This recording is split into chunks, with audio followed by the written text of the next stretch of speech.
Friends, आज मैं उसी टॉपिक को एक्सक्लूशन ऑफ डिक्री को आगे बढ़ाता हूं। हमने लास्ट दो लेक्चर्स में डिस्कस किया था कि निष्पादन कोर्ट की शक्तियां क्या होती हैं।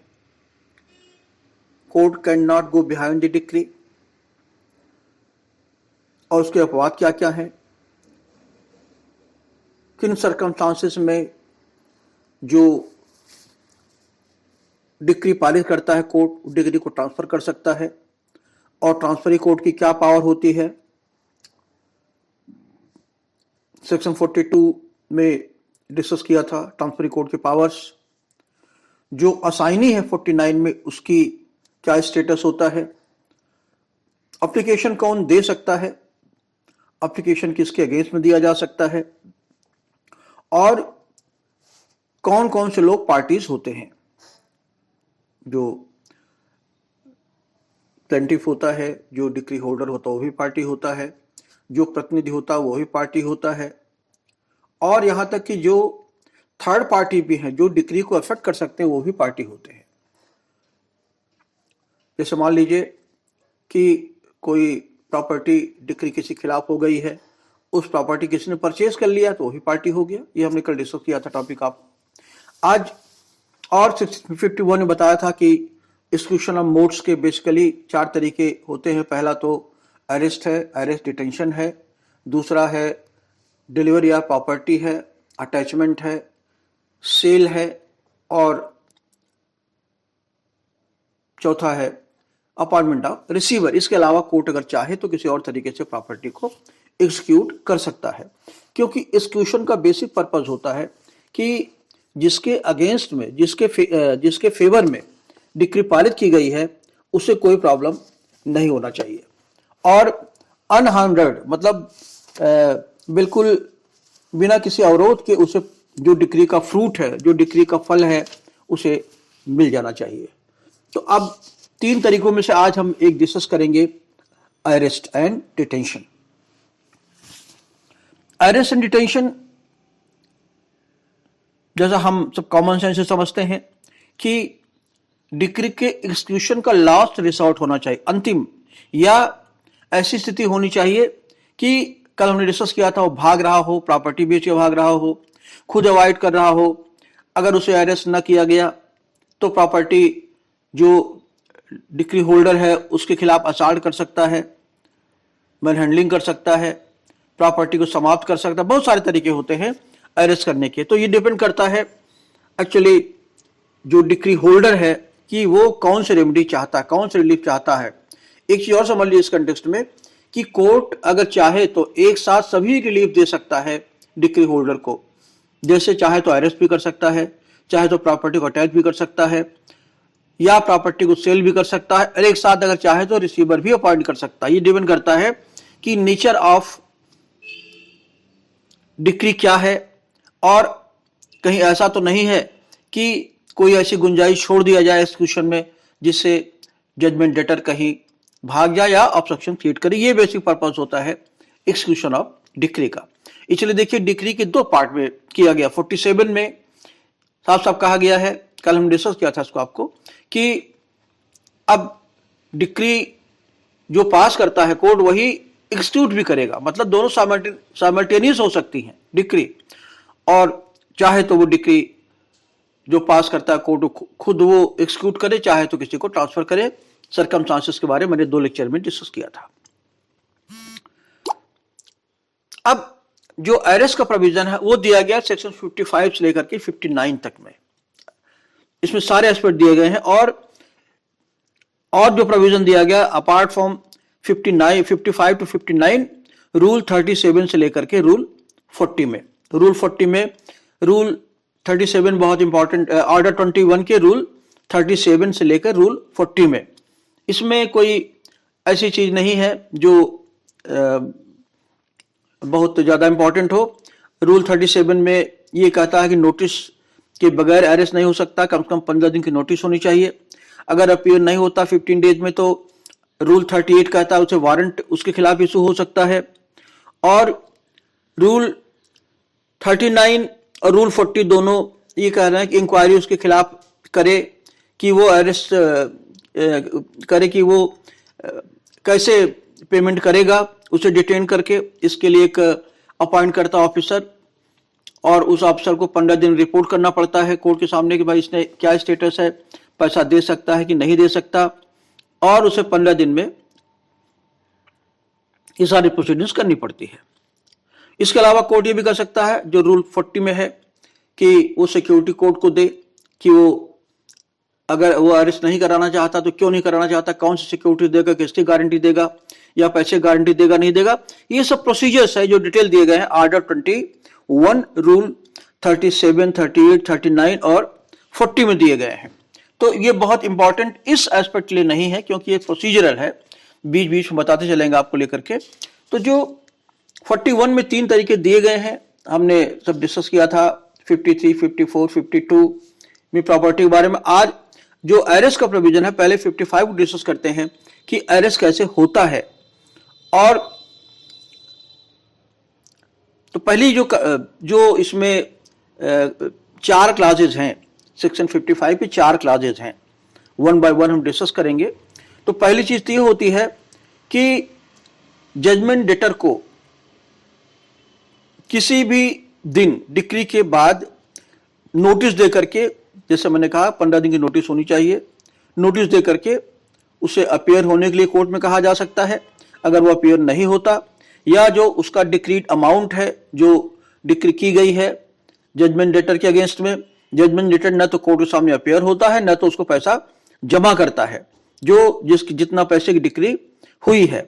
तो 55 में जो प्रोविजन है कि जितनी जल्दी हो सके उतनी जल्दी उसे कोर्ट के सामने लाया जाए, और अगर वो पैसा जमा न करे, डिक्री को फॉलो न करे, तो उसके खिलाफ उसको अरेस्ट किया जा सके। कहाँ अरेस्ट करेंगे?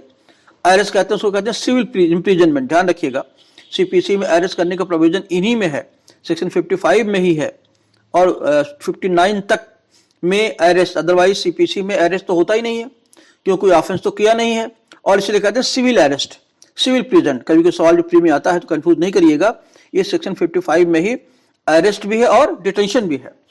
मैंने कल बताया था आपको, डिटेंशन करने के पहले अरेस्ट करना जरूरी होता है, नहीं तो डिटेंशन इलीगल हो जाता है और कोई तरीका अरेस्ट करने का नहीं होता है।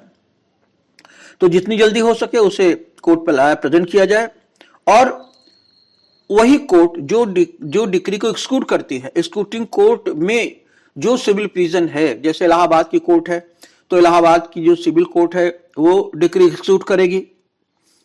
तो इलाहाबाद कचहरी के बगल में बना हुआ है, सिविल थाना कहते हैं उसको, आप देखें कभी कोठरी बनी हुई सिविल उसी कचहरी में होती है, वहीं उसको रखा जाता है, उसकी सुख सुविधा का ध्यान भी रखा जाता है, जो क्योंकि कोई क्राइम तो उसने किया नहीं है।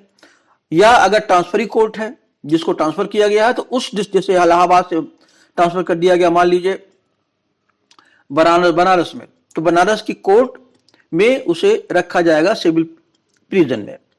और अगर मान लीजिए उस जगह जहां जिस डिस्ट्रिक्ट में एक्सक्यूशन होता वहां सुविधा नहीं है, या उस कचहरी में, क्योंकि कोर्ट ही होती है, कोर्ट के प्रेमिसेस में होना चाहिए सिविल प्रिजन, और वहां नहीं है, तो उसे किसी आसपास उसे कोई सुटेबल अकोमोडेशन दे करके, जहां सुविधा हो रहने की, खाने की, टॉयलेट हो, बाथरूम हो, कम से कम मिनिमम फैसिलिटी इतनी हो, वहां उसे रखा जा सकता है, जो स्टेट गवर्नमेंट ने अदरवाइज रूल में प्रिस्क्राइब किया है। तो स्टेट गवर्नमेंट को पावर होती है, अगर सिविल प्रिजन नहीं है तो उसे कहाँ रखा जाएगा, तो उसके लिए अलग से कचहरी में ही कोई जगह बना दी जाती है, उसी में रखा जा सकता है इमरजेंसी में।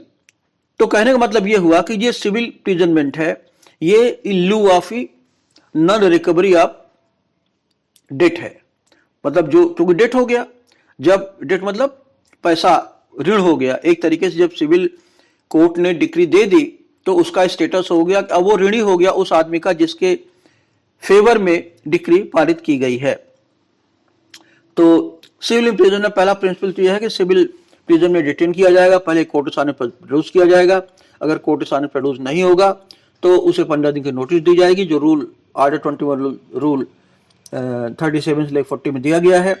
और जब प्रेजेंट नहीं होगा, कोर्ट जब प्रेजेंट भी अगर हो गया तब भी उससे समय मांगा जाएगा, कब तक पैसा जमा करोगे आप। और इसके लिए कोर्ट अपॉइंट करती है सिविल ऑफिसर की कि आप इनको रिपोर्ट करेंगे कि आप पैसा कब जमा करेंगे, नहीं जमा करेंगे तो उसे जेल में सिविल इम्प्रिजन। इसीलिए देखिए जेल नहीं कहते इसको प्रिजन कहते हैं। जेल और प्रिजन में अंतर समझ लीजिए। जेल जब होता है, जेल में अक्यूज को रखा जाता है, चाहे वो ट्रायल के ड्यूरेशन में हो या कन्विक्शन के बाद हो। लेकिन जो प्रिजन होता है, प्रिजन पर्पज होता है कि आपको कटघरे में रख दिया गया, जैसे पिंजरा होता है। अब जेल तो होती नहीं उसको, कि आप वहां से बाहर नहीं जा सकते, तब तक वहीं पर रहेंगे। तो जेल और प्रिजन अंदर भी समझ लीजिए कि प्रिजन हमेशा सिविल केस में होता है और जेल हमेशा क्रिमिनल केस में होता है।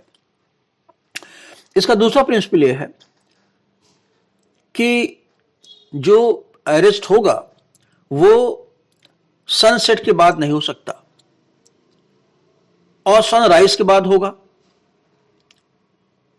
सुबह सनराइज के पहले और शाम को सनसेट के बाद पहले ही अरेस्ट हो सकता है। मतलब रात को कोई गिरफ्तारी आप नहीं करेंगे। क्रिमिनल लॉ में कर सकते हैं वारंट लेकर के, लेकिन जो सिविल प्रिजन इम्प्रिजनमेंट है तो इसमें आप दिन में ही गिरफ्तारी करेंगे। और जैसे गिरफ्तार करना हो, गिरफ्तार जब तक कोर्ट होती है तभी तक गिरफ्तारी होती है, कचहरी के टाइम तक। रात में आप छापा नहीं मार सकते। किसी के ड्वेलिंग, मतलब जहां कोई आदमी निवास कर रहा है, उसमें आप सनसेट के बाद और सनराइज से पहले इंटर नहीं कर सकती। ये दूसरा प्रिंसिपल है। तो पहला प्रिंसिपल क्या है कि जितनी जल्दी हो सके कोर्ट के सामने अपीयर हो। अगर अपीयर नहीं होता तो कोर्ट उसकी गिरफ्तारी का और उसको डिटेन करने का ऑर्डर दे सकता है। कहां डिटेन करेंगे? सिविल प्रिजन में। सिविल प्रिजन नहीं है तो कोई प्रॉपर अकोमोडेशन जो स्टेट गवर्नमेंट नोटिफिकेशन से प्रिस्क्राइब करती है, वहां पर उसको डिटेन करके रखा जाएगा। दूसरा प्रिंसिपल यह है कि जो गिरफ्तारी होनी चाहिए वो सनसेट के बाद नहीं होनी चाहिए और सनराइज से पहले नहीं होनी चाहिए। और उसके घर में आप इस बीच घुस भी नहीं सकते हैं, क्योंकि आदमी सो रहा रात को, कोई इमरजेंसी है नहीं, कोई क्राइम उसने किया नहीं है, इसलिए गिरफ्तारी दिन में होनी चाहिए। दूसरा प्रिंसिपल है। तीसरा प्रिंसिपल यह है सेक्शन 55 का कि अगर किसी को गिरफ्तार करने सिविल प्रिजन में रखने के लिए कोई अधिकारी जाता है, कोई पुलिस ऑफिसर भी जाता है, कोई भी जा सकता है, तो उसे गिरफ्तारी करने देना चाहिए, क्योंकि अब लायबिल हो गया। अगर जो उसका कोई अगर गेट कीपर है, उसके घर में मान लो उसकी वाइफ निकलती है, बच्चा निकलता है, तो उसके बारे में प्रॉपर बताना चाहिए। जैसे आप टीवी में देखते होंगे, पिक्चरों में देखते होंगे कि उनको हम उनके अरेस्ट करने आ रहे हैं तो उसकी वाइफ कहती घर में नहीं है। ऐसा झूठ नहीं बोलना चाहिए। तीसरा प्रिंसिपल है। तो इसमें क्या है कि जब किसी घर में घुसने के लिए, गिरफ्तार करने के लिए घर में घुसता है ऑफिसर कोर्ट का, तो उसे अब बताता है, अपना अथॉरिटी लेटर देता है, तो जो भी हो रास्ते में दरवाजे में उसे इंटर करने देना चाहिए घर में, सर्च के लिए वो है या नहीं है। लेकिन घर उसी का होना चाहिए जो जजमेंट डेटर है। थर्ड पार्टी के घर में कोई पुलिस घुस नहीं सकती। तो अगर डीलिंग हाउस में घुसना है, घुसने के लिए प्रिंसिपल यही है कि टाइम यही होना चाहिए, सनसेट के बाद होना चाहिए और सनराइज के पहले होना चाहिए, सनराइज के बाद होना चाहिए और सनसेट के पहले होना चाहिए। और अगर मान लीजिए उसको नहीं इंटर करने देते, उसको रोक रहे हैं, उसके घर में जो लोग रह रहे हैं, जिसके कब्जे में, जिसके ऑक्यूपेंसी कंट्रोल में हाउस है, ऑक्यूपेंसी में वो हाउस है, जजमेंट डेटर के घर में जो लोग हैं उसको जाने से इंटर रोक रहे हैं, तब क्या करेगा? तब उसको राइट है कि वो खिड़की दरवाजा उतना तोड़ेगा जितना कि इंटर करने के लिए जरूरी है, और तोड़ करके इंटर कर सकता है। क्योंकि घर के जो लोग, उनकी ड्यूटी बनती है उससे कॉपरेट करें, उसे अंदर जाने दें, और नहीं जाने देंगे तो खिड़की दरवाजा वो उतना तोड़ सकेगा जितना कि इंटर करने के लिए जरूरी है। और इसके अलावा आप देखेंगे यही काम वो बाहर निकलने के, मान लीजिए घुस गया घर के अंदर, दरवाजा बंद कर दिया बाहर से, तब क्या करेगा? तो वो दरवाजा खिड़की उतना अपने स्टाफ के साथ तोड़ सकता है जितना बाहर निकलने के लिए जरूरी है। और यही नहीं, घर के अंदर मान लीजिए बहुत बड़ा घर उसका है, उसके अंदर एक दरवाजा है, घर के अंदर दरवाजा है, दरवाजे में ताला बंद कर दिया बाहर से लोगों ने, ताकि पता न लगे कि वो है कि नहीं है, तो उसको भी तोड़ने की परमिशन अथॉरिटीज के पास होती है, जो उसे अरेस्ट करने के लिए जाती हैं। ये 3 प्रिंसिपल। चौथा प्रिंसिपल ये है कि अगर वो मकान, डूलिंग हाउस जिसमें कि सस्पेक्टेड है कि जजमेंट डेटर होगा, उसमें अगर कोई बुर्का नशीन महिला, मतलब ऐसी घूंघट वाली महिला है, अब तो खैर ये प्रोविजन इररिलेवेंट हो गया है, क्योंकि जब सीपीसी ड्राफ्ट किया गया तब था गांव में औरतें निकलती नहीं थी, घूंघट से निकलती थी, पर्दा करती थी मुस्लिम औरतें। तो ऐसे केसेस में कोर्ट कहेगा कि आप हमें रास्ता दे दें, हमें जाने दें, और आप जाएं तो यहां से चले जाएं, ठीक है, तब इसके बाद वो इंटर करेगा। अगर मान ली तब भी नहीं हटती तो कोर्ट, तो जो अरेस्ट करने के लिए जो पर्सन जाता है, जो अरेस्ट ऑफिसर है, वो दरवाजा तोड़ करके घुस जाएगा। अब यहाँ एक चीज और है कि उसे निकलने जाने देगा किसी पर्दानशीन महिला को। तो एक चीज और इंपॉर्टेंट यहाँ पर है कि आप देखेंगे जब हम डिस्कस कर रहे थे, अभी खैर अभी आएगा यहाँ पे नहीं, अभी आगे आए डिस्कस करेंगे, कि पहला प्रिंसिपल होता है कि मनी डिक्री में किसी महिला को अरेस्ट नहीं कर सकते आप। तो अगर मनी डिक्री के अलावा कोई डिक्री है तो अंदर महिला, अगर वो महिला है जो जजमेंट डेटर है, उसको अरेस्ट कर सकते हैं।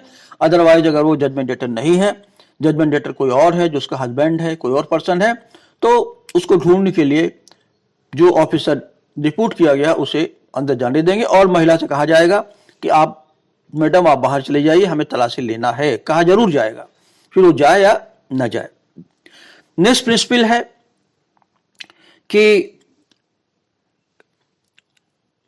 जो अरेस्ट करने जाएगा वो अगर पैसा जमा कर देता, मान लीजिए हम गए अरेस्ट करने के लिए और आदमी निकला है, बोला जो पैसा लो, रसीद हमें दे दो, जमा कर देगा, चाहे वहीं जमा कर दे, जो मुंशी साथ में जाएगा, जो ऑफिसर जाएगा, रसीद ले ले उसकी, या कोर्ट में जाके जमा कर दे, तो उसे अरेस्ट नहीं किया जाएगा। पांचवा प्रिंसिपल या छठवां प्रिंसिपल जो भी हो, ऐसे आदमी को अगर हम अरेस्ट करने जाते, मान लीजिए खूंखार बदमाश है, गुंडा है, या पब्लिक पर्सन है, नेता है, बवाल खड़ा हो सकता है, तो ऐसे पर्सन को कोर्ट उस समय मतलब जब वो अरेस्ट करने जाता है नहीं भी कर सकता है। अगर उससे कोई पब्लिक ऑर्डर का क्वेश्चन खड़ा हो सकता है, या कोई ऐसा ही सिचुएशन खड़ी हो सकती है कि वायलेंस हो सकता है, तो उसे अरेस्ट करने उसका कोई और तरीका कोर्ट ढूंढेगी। तो सरकार, गवर्नमेंट, जो स्टेट गवर्नमेंट है, ऑफिशियल गजट नोटिफाई करती है कि इसे गुप्त रूप से गिरफ्तार किया जाए, इसे रात में गिरफ्तार किया जाए, क्योंकि दिन में डेंजर हो सकता है या पब्लिक इनकन्वीनियंस काज हो सकती है अगर उसको अरेस्ट करने पर। तो जो प्रोसीजर प्रिस्क्राइब करेगी स्टेट गवर्नमेंट, उस प्रोसीजर से उसे अरेस्ट किया जाएगा, उस समय अरेस्ट नहीं किया जाता है। और जैसे हमने बताया कि अगर अरेस्ट पैसा खुद ही जमा कर देता है तो वो डिस्चार्ज हो जाएगा और उसे अरेस्ट नहीं किया जाएगा। नेक्स्ट प्रिंसिपल है इसमें, जब कोई जजमेंट डेटर मनी डिक्री के लिए एक्सक्यूशन होता है, तो ये तो मैंने बताया कि आपको पैसा जमा कर देगा तो उसको रिलीज कर देंगे। तो कोर्ट को अगर ये कहेगा कि मैं पैसा जमा नहीं कर सकता हूं, तो कोर्ट तो अपनी एक एप्लीकेशन देता है कि साहब हमें इंस्टॉलमेंट डिक्लेयर किया जाए। इंस्टॉलमेंट समझ रहे हैं आप, कि जो एकदम दिवालिया हो गया हो, तो ऐसे में कोर्ट का एप्लीकेशन जब देंगे तो कोर्ट उसे कुछ सिक्योरिटी वगैरह को देख करके, जैसे गारंटी ले ली किसी को, डिस्चार्ज कर देगी। डिक्री अगेंस्ट इंस्टॉलमेंट ऑर्डर 37 में दी गई है, उसको डिस्कस नहीं करेंगे क्योंकि पता सिलेबस में आपके है भी या नहीं है, अगर होगा तो हम उसको डिस्कस कर देंगे। तो कोर्ट को एप्लीकेशन देंगी और कोर्ट को वो गारंटी देगा कि 1 महीने के भीतर हम सिक्योरिटी दे देंगे, क्योंकि पैसा दे नहीं सकता। ऐसे में कोर्ट उसके अगेंस्ट जो प्रोसीडिंग्स स्टार्ट करेगी वो ऑर्डर 37 की होगी। 37 में जैसे इंस्टॉलमेंट के अगेंस्ट सूट फाइल होता है तो रिकवरी भी उसी हिसाब से वो कर सकता है। और नेक्स्ट पॉइंट क्या है, नेक्स्ट पॉइंट यही इंस्टॉलमेंट को से रिलेटेड है कि वो अगर अपनी सिक्योरिटी फर्निश कर देता है और 1 महीने में कोर्ट का जवाब दे देता है कि हम पैसा कब जमा करेंगे, क्यों नहीं जमा कर पा रहे हैं, तो कोर्ट उसे रिलीज कर देगा और फिर कहेगा आप अप्लाई करिए कि आपकी जो प्रोसीडिंग्स हो वो ऑर्डर 37 में इंसॉल्वेंसी की प्रोसीडिंग्स में शुरू किया जाए। ये 6-7 प्रिंसिपल हैं जो 4 क्लासेज में दिए गए हैं, इनको ध्यान में रखिएगा। जैसे मैंने बताया सेक्शन 56 में कहा गया है कि अगर मनी डिक्री है तो किसी महिला को गिरफ्तार आप नहीं कर सकते। अब ये क्वेश्चन ये एक और है कि हम जेल में उसको प्रिजन में डाल दिया, तो प्रिजन में डालने के लिए जरूरी है कि जो डिक्री होल्डर है उससे कुछ पैसा लिया जाए। पैसे का पर्पस क्या होता है? उसका खाना पीना रहना। अगर घर में मान लीजिए अकेला है, उसकी बीवी बच्चे कैसे खाएंगे? ये ह्यूमैनिटेरियन प्रिंसिपल है। तो सेक्शन 57 में कहते हैं सब्सिस्टेंस अलावेंस, मतलब भरण मेंटेनेंस अलावेंस कहते हैं उसको, कैसे वो जिएगा, कैसे उसका परिवार जिएगा। ये ड्यूटी बनती है कि कोर्ट में जब तक वो रहे तब तक, चाहे मंथली हो चाहे एक बार हो, उसे उसका अलावेंस दे दें, उसके लिए भी कचहरी में जमा कर दें और उसके परिवार के लिए भी। कहते हैं इसको तो सब्सिस्टेंस अलावेंस। इतना तो हो गया कि अरेस्ट करते समय क्या ध्यान रखना चाहिए। अरेस्ट करते समय उसे पहले नोटिस देना चाहिए, जो ऑर्डर 21 में रूल्स मैंने बताया आपको 3740 में दिया गया है। दूसरा, जितनी जल्दी हो सके उसे कोर्ट में अपेयर होना चाहिए। जब वो किसी के प्रेमिसेस में इंटर करेगा, किसी का मतलब जो जजमेंट डेटर है, तो पहले उसके परिवार वालों से रास्ता देने के लिए कहेगा। अगर रास्ता नहीं देते तो दरवाजे को तोड़ेगा, चाहे वो खिड़की हो चाहे दरवाजा हो, जो आउटर गेट विंडो होता है। अंदर जाने के बाद भी अगर उसको रास्ता नहीं मिलता, अगर छिपा के रखा गया तो उसको भी तोड़ सकता है वो। अगर कोई ऐसी महिला है जो बाहर नहीं निकलती है, मैंने कहा अब ये प्रिंसिपल बिल्कुल बेकार हो गया क्योंकि सारी महिलाएं निकलने लगी, पुराना प्रिंसिपल है। फिर भी रिचुअल फॉलो करना पड़ता है कि अगर घूंघट की महिला है या पर्दा नशीन महिला है तो उसे कहेगा कि आप बाहर चली जाइए, और फिर वो घर की तलाशी लेगा। और अगर वो मनी डिक्री है तो इंसॉल्वेंट डिक्लेयर करने के लिए उसे एप्लीकेशन देना पड़ेगा, क्योंकि इंसॉल्वेंट के साथ नरम फ्लेक्सिबिलिटी बढ़ती जाती है, नरमी बढ़ती जाती है। तो वो एप्लीकेशन देता है कोर्ट के सामने कि हम इंसॉल्वेंट हो गए हैं, और 1 महीने के भीतर हम कोर्ट के सामने प्रोसीडिंग्स के लिए जो ऑर्डर 37 में अप्लाई कर देंगे, उसके लिए किसी की गारंटी सिक्योरिटी देनी पड़ती है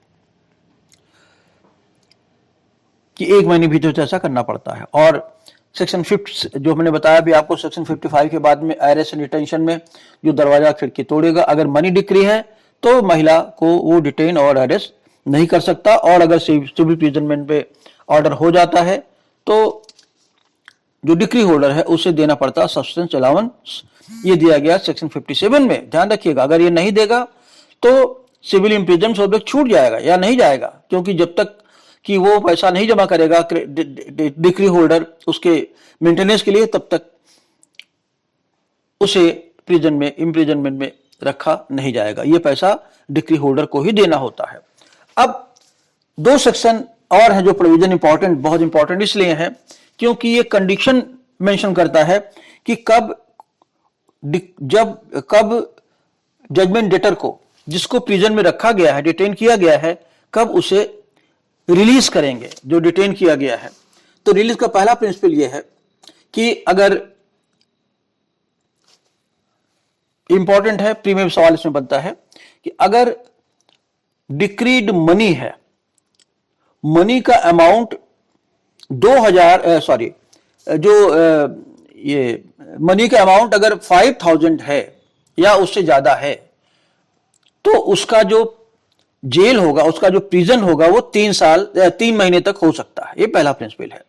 मतलब 5000 रुपए से ज्यादा का अगर देनदारी है, जैसे भी हो, वो उसके लिए आप अधिक से अधिक उसको 3 महीने तक का जेल में डाल सकते हैं। अगर 5000 से कम है और 2000 से ज्यादा है तो 1.5 हफ्ता, मतलब 1.5 महीना। इसका मतलब यह हुआ कि अगर 2000 से कम का अमाउंट है तो उसको सिविल इम्प्रिजन में रखा ही नहीं जा सकता। तो 2000 से 5000 का बीच का अगर अमाउंट है तो 6 हफ्ता। अगर 5000 से ऊपर है तो 3 महीने तक उसे इम्प्रिजन में रखा जा सकता है।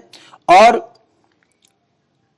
अगर ये कोई जरूरी नहीं कि इतने दिन रखा ही जाए, इस बीच मान लीजिए पैसा जमा कर देता है तो उसका डिटेंशन खत्म हो जाएगा और उसे जेल से छोड़ दिया जाएगा। तो जेल से छोड़ने की पहली कंडीशन होती है कि पैसा जमा कर दे, दूसरी कंडीशन होती है कि या उसके बिहार से कोई और पैसा जमा कर दे, अदरवाइज सेटिस्फाइड। जैसे मान लीजिए मैंने कहा आपको कि एक साथ कई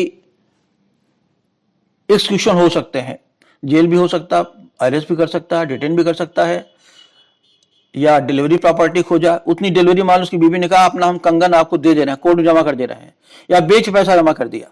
तो पहली कंडीशन होती है कि जजमेंट डेटर खुद ही पैसा जमा कर दे, दूसरा उसके बिहाफ से कोई पैसा जमा कर दे, मतलब कोर्ट को पैसा मिल जाए। तीसरा, जिसने जो डिक्री होल्डर है वही रिक्वेस्ट कर दे कि यार छोड़ दो उसको, जाने दो, क्योंकि उसी कहने से जेल गया है। तीसरी कंडीशन होती है। चौथी कंडीशन होती है कि अगर डिक्री होल्डर ने जो मेंटेनेंस अलाउंस है 56 में जो सब्सटेंस अलाउंस है वो जमा नहीं किया है।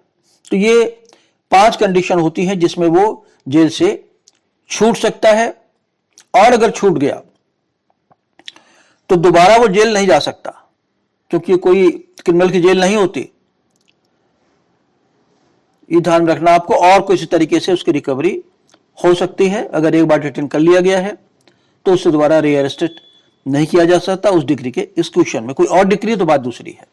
ये सेक्शन 58 का प्रिंसिपल है। 59 में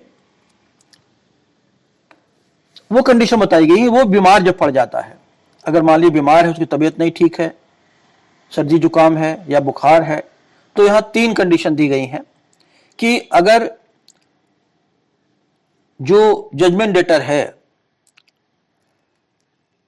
उसके खिलाफ अगर गिरफ्तारी का वारंट इशू हो गया है मगर गिरफ्तारी की नहीं गई है, मतलब डिटेन नहीं किया गया है, केवल गिरफ्तारी का ऑर्डर है, ऑर्डर लेकर के आए भाई गिरफ्तार करना है, तो उसको जाके देखा तो उसको 160 डिग्री का बुखार है, 103 डिग्री का बुखार है, जितना भी हो, अगर वो सीरियसली इल है तो सीरियस इलनेस का मतलब सर्कमस्टांशियल होता है, क्या इलनेस है तो डिसाइड किया जाता है द स्पॉट पर। तो पहली कंडीशन होती है अगर गिरफ्तार करना है तो गिरफ्तारी के पहले ही उसकी गिरफ्तारी उस समय तक नहीं होगी जब तक वो सीरियसली इल है, मतलब डिटेंशन रुक जाएगा।